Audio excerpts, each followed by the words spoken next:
मैं आपको गारंटी करके दे रहा हूं, हाइड्रोजन बम के बाद नरेंद्र मोदी जी अपना चेहरा इस देश को नहीं दिखा पाएंगे। दोस्तों, ये बयान सुनकर आपको झटका तो जरूर लगा होगा, लेकिन सच यही है कि आज देश की सियासत में सबसे बड़ा सवाल यही गूंज रहा है, क्या वाकई मोदी सरकार खतरे में है और क्या सिर्फ बिहार का चुनाव पूरे देश की राजनीति का पासा पलट सकता है। आज इस वीडियो में हम स्टेप बाय स्टेप समझेंगे कि अफवाह है या सच में इसके पीछे कोई राजनीतिक गणित छिपा हुआ है।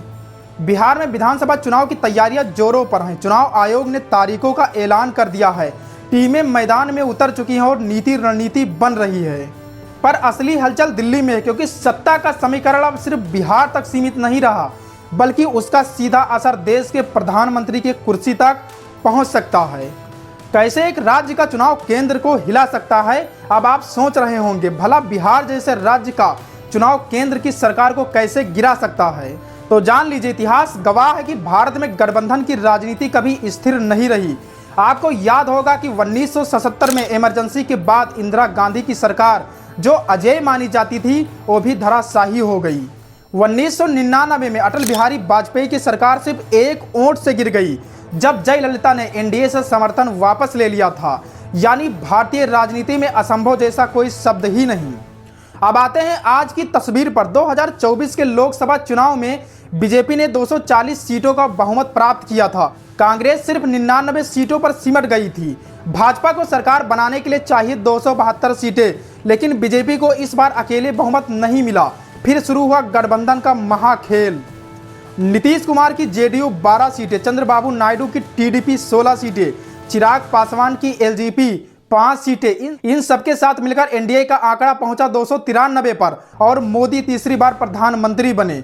लेकिन दोस्तों, ये 2014 और 2019 वाली मोदी सरकार नहीं है, क्योंकि अब ये सरकार गठबंधन पर टिकी हुई है, क्योंकि गठबंधन की राजनीति एक ताश का खेल है। 2014 में भाजपा को 282 सीटों का प्रचंड बहुमत के साथ सत्ता में आई थी और 2019 में और भी मजबूती के साथ होकर 303 सीटों पर पहुंची थी। लेकिन इस बार स्थिति अलग है। अंदर खाने में भाजपा को यह डर सता रहा है कि अगर कोई बड़ा सहयोगी दल साथ छोड़ देता है तो सरकार बहुमत के आंकड़ों से नीचे आ सकती है, और यह डर लाजमी भी है, क्योंकि सिर्फ 21 सीटों के हेरफेर से सत्ता हाथ से निकल सकती है। अब समझिए, बिहार का चुनाव क्यों है मिनी लोकसभा और प्रधानमंत्री की कुर्सी के लिए इतना जरूरी क्यों। बिहार विधानसभा में 243 सीटें हैं, सरकार बनाने के लिए चाहिए 122 सीटें। अभी बिहार में एनडीए की सरकार है। पिछले बिहार चुनाव में एनडीए को 125 सीटों का बहुमत मिला था, यानी विपक्ष ज्यादा सीटों से पीछे नहीं था, मात्र 3 सीटें कम थी। अगर इस बार के चुनाव में एनडीए अलायंस को बहुमत नहीं मिला और नीतीश सरकार चुनाव हारी, तो इसका असर सीधा दिल्ली की कुर्सी तक जाएगा, क्योंकि आप सभी लोग नीतीश चच्चा के पलटने का इतिहास जानते ही हैं। उन्हें लोग प्यार से सुशासन बाबू कहते हैं और विरोधी व्यंग में पलटू चच्चा कहते हैं, क्योंकि नीतीश ने पिछले 15 सालों में इतनी बार पाला बदला है कि शायद भारतीय राजनीति के इतिहास में कोई नेता ने इतनी बार दल बदला हो। कभी बीजेपी के साथ, कभी आरजेडी कांग्रेस के साथ और फिर कभी वापस बीजेपी में।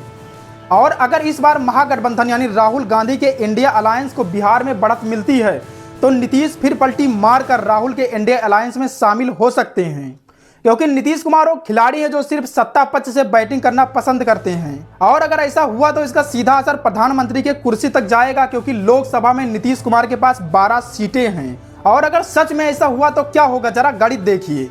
अभी मोदी सरकार के पास 293 सीटें हैं। अगर नीतीश मोदी के एनडीए से अपनी 12 सीटों के साथ बाहर निकलते हैं, तो पीएम मोदी के एनडीए अलायंस के पास सिर्फ 281 सीटें बचेंगी।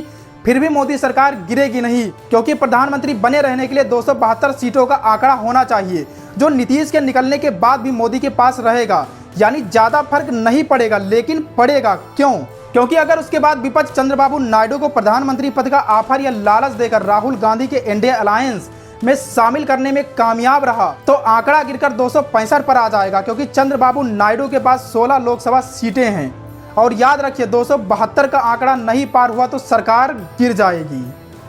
भले ही गिरावट राजनीतिक चाल में लिपटी हो या रणनीतिक तोड़फोड़ में।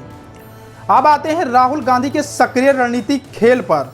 राजनीतिक गलियारों में चर्चाएं भी तेज हैं कि राहुल गांधी, नीतीश और चंद्रबाबू नायडू के बीच अंदर खाने में बातचीत चल रही है।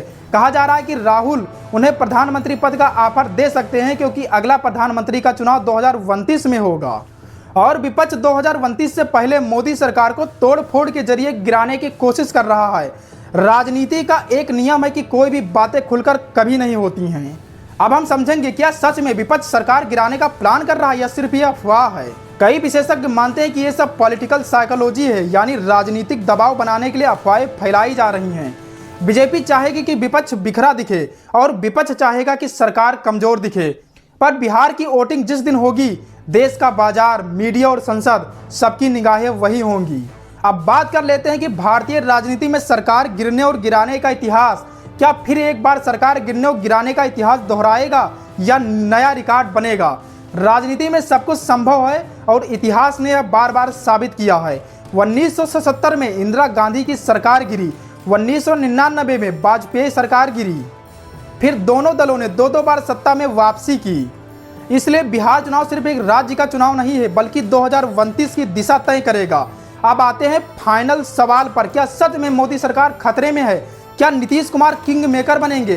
क्या राहुल गांधी चंद्रबाबू नायडू को साथ लेकर डील फाइनल करेंगे या फिर मोदी अपनी राजनीतिक कुशलता से इस संकट को भी अवसर में बदल देंगे? फैसला मतदाता के हाथ में है, लेकिन इतना तय है कि इस चुनाव के बाद देश की राजनीति वैसी नहीं रहेगी जैसी आज दिख रही है। अगर आज आपको ये एनालिसिस पसंद आया हो तो लाइक करें, कमेंट करें और शेयर करें, क्योंकि बातें खत्म हो जाएंगी पर बिहार का चुनाव नया इतिहास लिखेगा। मिलते हैं अगले वीडियो में, जहां हम विश्लेषण करेंगे कि कौन जीत रहा है बिहार की जंग। तब तक के लिए धन्यवाद।